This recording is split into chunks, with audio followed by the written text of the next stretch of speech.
자, 만점항 6-1의 직륜면체 부피와 겉넓이입니다. 6단원이죠. 마지막 단원이 되겠습니다. 총 2번에 걸쳐서 한번 수업을 하게 될 것 같은데 해보도록 합시다. 교재로 치면요 132페이지가 되는 것입니다. 132페이지. 이번 시간은 새로운 6단원 직육면체의 부피와 겉넓이를 학습하는 그 첫 번째 시간입니다. 먼저 우리는 직육면체의 부피를 구하는 방법을 확인해 볼 거예요. 그리고 정육면체의 부피를 구하는 방법도 알아보도록 하겠습니다. 생활 속에서 가장 많이 만나는 입체 도형들이죠. 그 부피를 구하는 방법을 정확히 익혀둘 건데요. 먼저 이번 시간 웹툰의 주제부터 만나볼게요.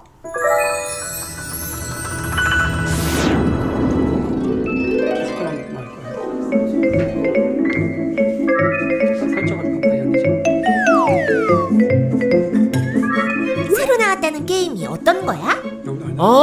직육면체를 쌓는 게임이래. 우리 같이 해보자. 게임 방법은 자, 제일 큰 직육면체가 맨 아래에 있고요. 제일 작은 직육면체는 위로 있죠. 직육면체부터 제일 작은 것까지 아래서부터 차례로 쌓는 거야. 무너뜨리지 않고 끝까지 빠르게 쌓는 사람이 이기는 거지. 고대 피라미드 중에서 뾰족한 것도 있지만 이렇게 묵뚝한 것도 꽤 있죠. 그래서 남미에 있는 거나 중남미에 있는 뭐 아즈텍이라든가 잉카 또 우리 고구려 때도 이렇게 보면 그 왕릉이 이런 형태로 많이 돼 있었죠.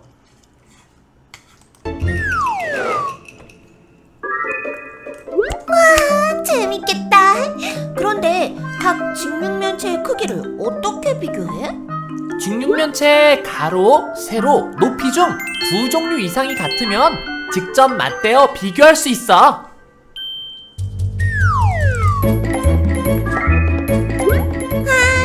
그럼 이 두 직육면체 중에서는 가로, 세로가 같은데 높이는 노란 게 제일 높으니까 이 노란 직육면체가 큰 거구나? 그렇지.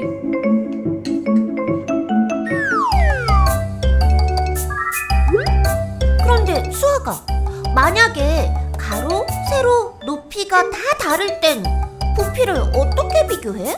그래서 가로라는 것은 이게 가로고요. 이게 세로고요. 물론 이걸 가로고 이걸 세로고 볼 수 있어요. 이게 높이예요. 이게. 높이, 가로, 세로.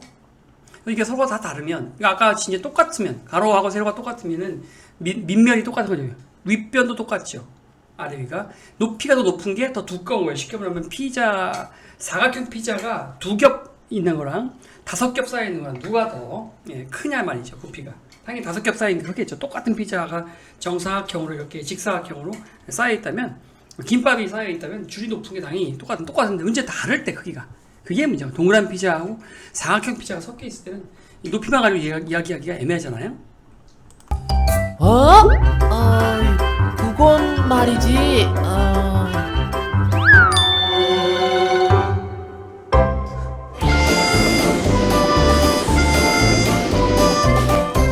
가로, 세로, 높이가 다른 직육면체의 부피는 어떻게 비교하면 될까요? 수아기와 만점이가 고민을 하고 있네요.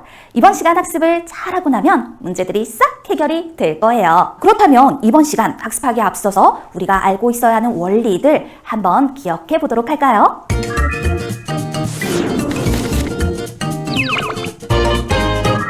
여러분은 5학년 때 배웠던 직육면체를 모두 기억하고 있을 거예요. 그런데 그 직육면체는 사실 1학년 때에도 그 모양을 만나 보았었죠. 그래서 그 흐름을 한번 쭉 살펴보도록 하겠습니다. 여러 가지 모양이다 라고 하는 거, 우리 이것을 1학년 때 배운 기억이 나나요?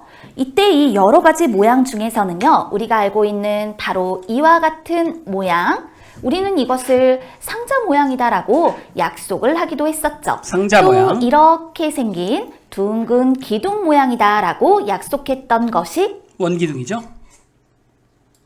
생각이 날 거예요. 그리고 또 하나 이렇게 생긴 공 모양이다라고 해서 이건 공 모양이네요? 살펴보았던 세 가지 모양을 먼저 머릿속에 떠올려 주세요.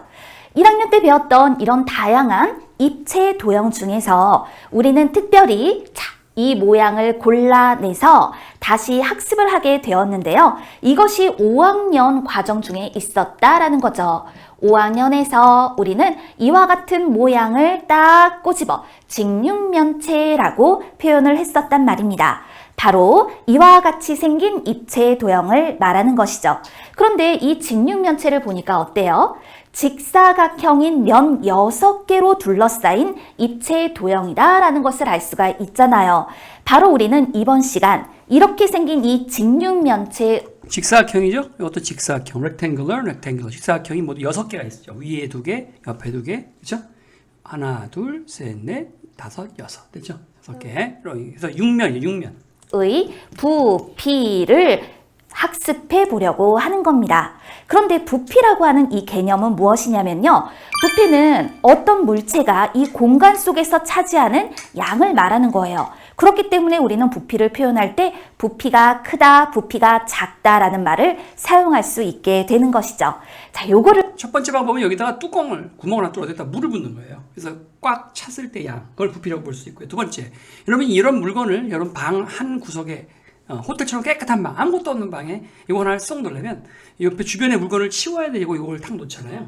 그래서 이게 차지하는 공간, 그러니까 이게 떡하니 차지하면 우리가 이제 장롱 같은 걸 놓게 되면 그 공간만큼 못 쓰잖아요. 그래서 그 공간을 부피라고 할 수도 있겠고, 이 안에 물로 채웠을 때 꽉 찬 양, 그걸 또 부피라고 할 수도 있겠습니다. 우리 집중적으로 학습을 해보도록 하자고요. 그 다음에 이 5학년 때 배웠던 것이 6학년으로 쭉 연장이 됩니다. 바로 각기둥과 각불이라고 하는 개념에서 다시 이 직육면체가 등장을 하게 되는데요. 직육면체는요, 커다란 의미로 보았을 때 각기둥 중에 하나입니다. 각기둥은 이 밑면의 모양에 따라서 이름을 붙이게 되는 건데요. 이 직육면체는 밑면의 모양이 사각형이기 때문에 사각기둥이라고 표현을 할 수가 있었던 거죠.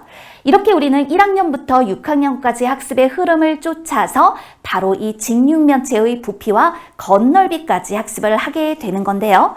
이 내용이 여기서 끝나지 않고요. 중학기에 올라가면 또다시 여러분들이 다양한 입체 도형의 부피와 건널비를 접하게 되거든요. 그러니까 이번 시간의 학습이 매우 중요하겠네요.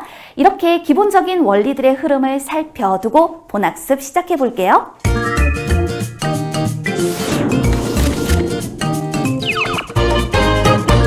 첫 번째 개념으로 직육면체의 부피를 비교해 보도록 하겠습니다.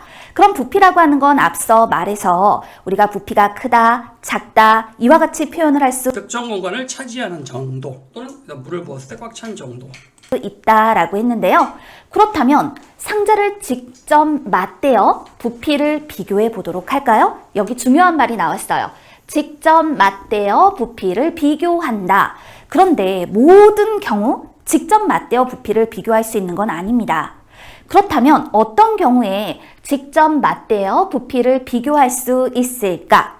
여기 상자가 주어져 있죠. 3개의 상자가 있는데요. 이 3개의 상자가 모두 직육면체 모양이란 말입니다. 그렇다면 이때 가로, 세로, 높이가 각각 주어져 있잖아요. 우리는 가로, 세로, 높이 중에서 두 종류 이상의 길이가 같으면 직접 맞대어 부피를 비교할 수 있다라고 얘기를 해요. 그러니까 가하고 나를 비교해 본다. 이때 한번 볼까요? 가하고 나를 비교하고자 할 때 지금 세로하고 높이가 같죠. 그러니까 가로가 길수록 그 부피가 더 크다. 따라서 가의 부피가 나의 부피보다 더 큽니다. 라고 말할 수 있는 겁니다. 잘 보시면 여기 세로 2cm 똑같죠? 그리고 높이도 똑같죠. 기본적으로 이 부피를 구하는 공식은 가로 곱하기 세로 곱하기 높이예요. 다시 말하고요. 가로 곱하기 세로 하면 여기 면적 나오죠. 그죠? 그리고 높이를 곱하면 여기 다 안에 넣는 거예요. 그러니까 이게 여러분 예를 들면 여기에 벽돌로 5장이 딱딱 5장 탁탁탁탁 블럭으로 그러면은 가로 곱하기 세로 하면 바닥 면적 나오죠. 거기 높이를 계산하면 여기가 꽉 찬 면적이 나올 거예요. 이렇게 5개니까 그 높이를 다 곱하면 되는 거죠. 그러면 여기 다 채운 거예요. 그러면은 가로 곱하기 세로 여기다가 위로 차곡차곡차곡 그래서 여러 장이 이렇게 쌓여진다고 생각하죠. 이렇게 하면 그러니까 이게 두 개가 지금 보시면 여기 2cm 똑같고 여기 5cm 똑같죠. 여기만 다르잖아요. 그러니까 결국 이게 더 크다는 것을 알 수 있다는 거죠. 입니다. 그렇다면 이번에는요, 또 다른 것을 한번 살펴보도록 할게요. 여기서 지금 나하고 다를 한번 살펴보도록 할까요? 여기 보니까 4cm, 5cm, 4cm, 5cm. 자, 그 다음에 여기 다른 하나가 보이죠? 2cm와 다른 하나가 보일 겁니다. 뭐 여기 있는 4cm도 좋고요. 여기 있는 4cm를 비교해 주어도 좋아요. 그렇다면 이럴 때에는요. 그래요. 두 종류 이상의 길이가 같고요. 한 종류의 길이가 다르기 때문에 이럴 때 나하고 다를 비교해 주게 된다면 자, 여기 5가 있고요. 그 다음에 이렇게 4cm짜리가 있었잖아요. 요거 찾으세요. 그 다음에 여기서도요, 5cm, 4cm를 요렇게 찾아주세요. 남는 한 개 한 개 그 길이를 비교해 보았을 때 4cm가 더 길기 때문에 나의 부피보다는 다의 부피가 더 큰 것입니다. 라고 표현을 할 수가 있게 됩니다. 자, 여러분 기본적으로 직사각형의 넓이를 구하는 공식은 어떻게 됩니까? 그렇죠? 가로 곱하기, 여러분 이거 가로라고 칩시다. 가로, 이게 세로라고 해요. 그럼 이 면적을 구하는 공식은 뭐죠? 가로 곱하기 세로잖아요. 이걸 여러분 이렇게 퍼즐판을 만들어도 마찬가지예요. 이게 이제 한 칸당 1cm라고 가정해 보면 요거 3칸, 3칸, 3칸, 여기 또 3칸, 3칸 곱하기 3칸이니까 9칸이 나오잖아요. 그래서 가로 3칸 곱하기 세로 3칸, 3, 3은 9. 그래서 9cm, 제곱 cm. 면적은 이제 제곱 cm 들어가죠. 두 번 곱하니까 가로 곱하기 세로를 이렇게 구하기 때문에 이런 우리가 직사각형의 면적을 잘 안단 말이에요. 가로 곱하기 세로죠. 자, 보세요 그러면.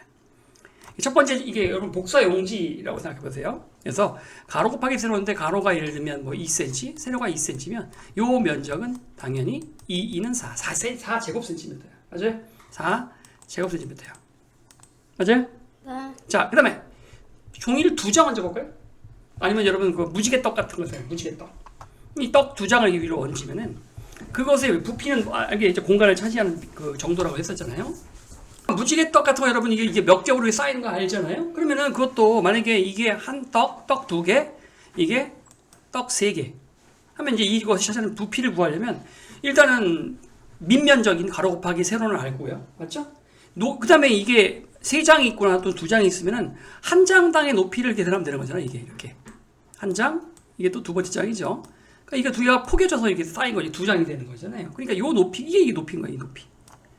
그쵸? 그러니까 이 전체 가로 곱하기 세로 곱하기 높이를 하면 전체 부피가 나올 수밖에 없죠. 그러니까 그렇잖아요. 개별적으로 한 장씩 해봐도 이건 가로 곱하기 세로에서 면적을 구한 다음에 높이를 구해야 이 안에 내용물이 다 들어갈 양이 나오죠. 그게 2개니까 2개를 합치면 2개의 높이를 계산하는 거고 밑면적은 똑같고 높이가 2배로 늘어났네요. 그래서요 3장으로 늘어나면요 밑면적은 똑같고 가로 곱하기 세로 높이가 3장으로 늘어나겠죠. 이렇게 3장으로 점점 높아지겠죠. 이렇게 뭔 말인지 알겠어요? 커지면 결국은 밑면적은 똑같고 이 높이만 계산을 해주면 된다. 얼마까지 올라갈지.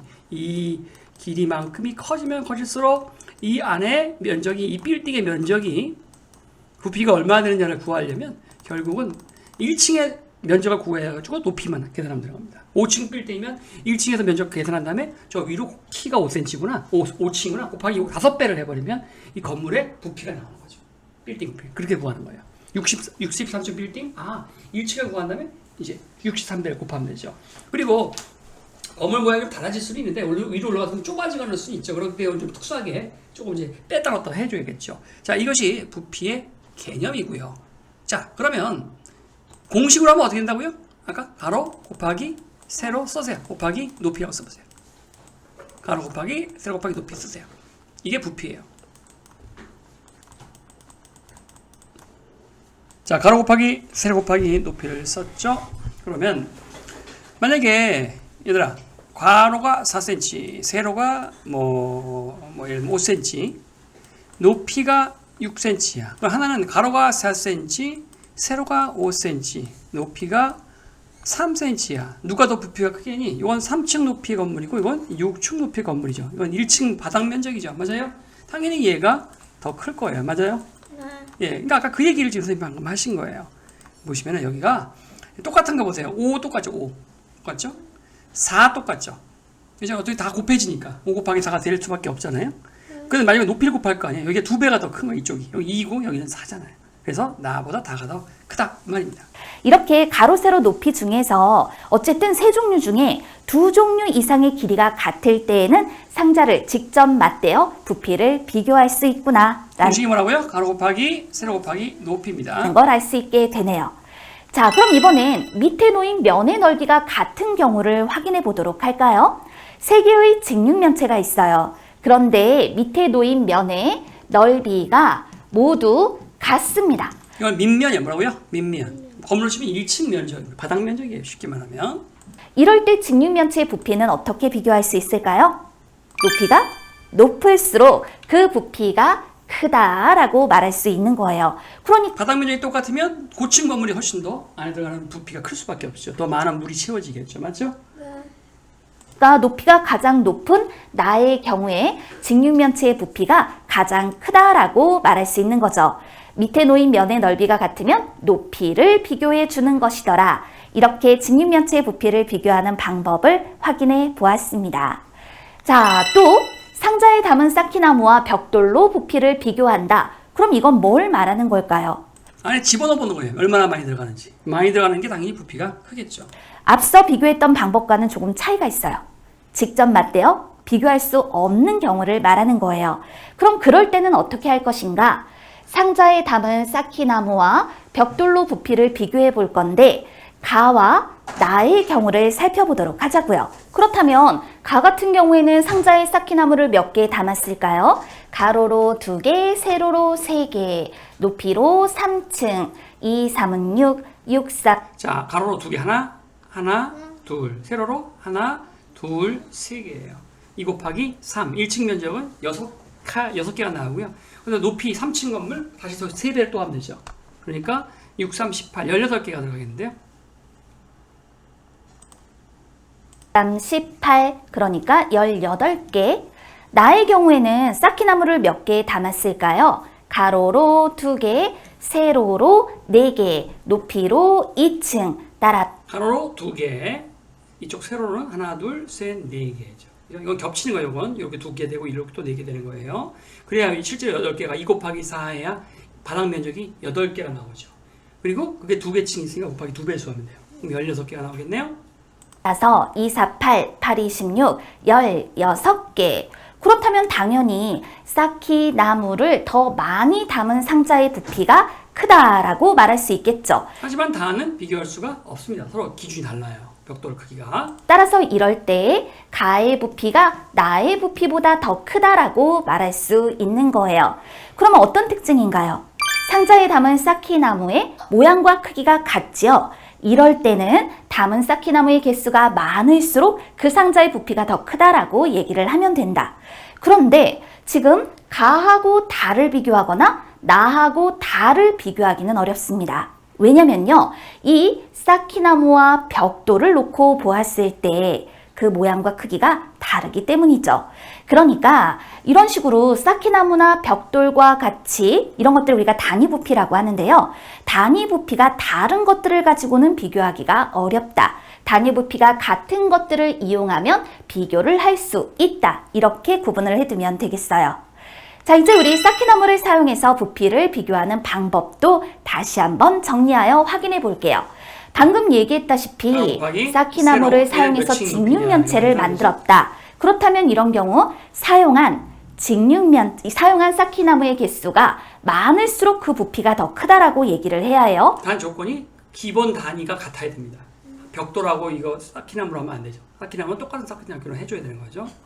가의 경우는 가로로 5개, 세로로 3개, 높이로 2층. 따라서 5, 3, 15 여기다가 2를 곱하니까 30, 30개를 사용하여 만들어주. 바닥 면적은 5 곱하기 3이니까 15개를 사용했고 이 벽돌을 위로 2개 층을 쌓아서 높이, 그죠? 곱하기 2배하면 30개죠.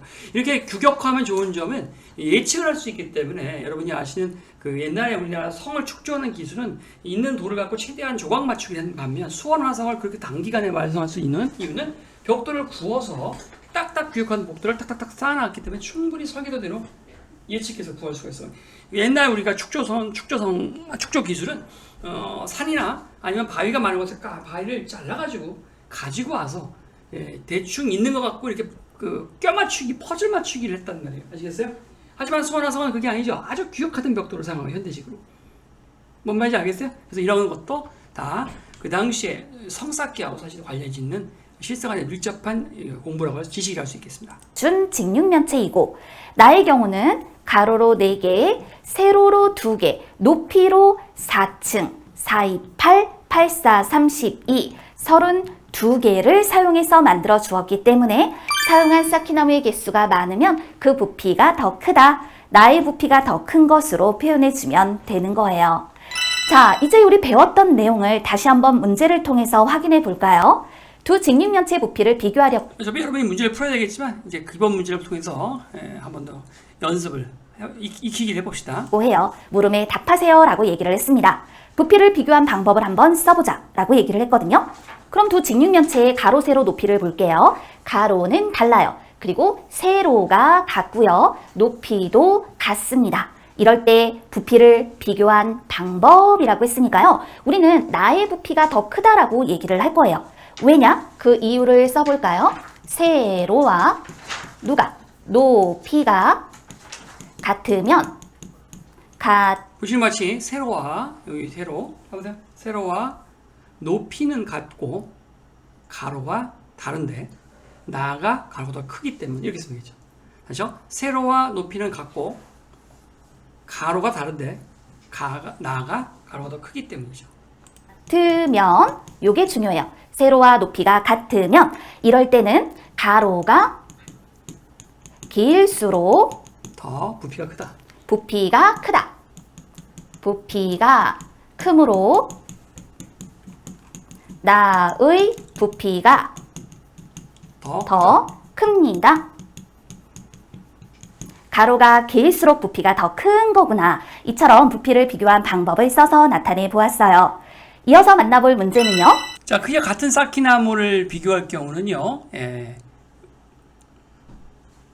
말 그대로 가로 곱하기 세로 곱하기 높이를 하면 되는 거죠. 이거는 같기 때문에 몇 개가 사용되는지 쌓기나무가 몇 개 사용되는지 개수를 서로 비교하면 되겠죠. 그렇죠? 가로 곱하기 세로하고 몇 층 높이인지 건물이지만 계산하면 되겠습니다. 두 번째 핵심 개념으로 직육면체 부피 구하는 방법을 알아보도록 할게요. 자, 여기서 한번 강의를 끊어서 가도록 합시다.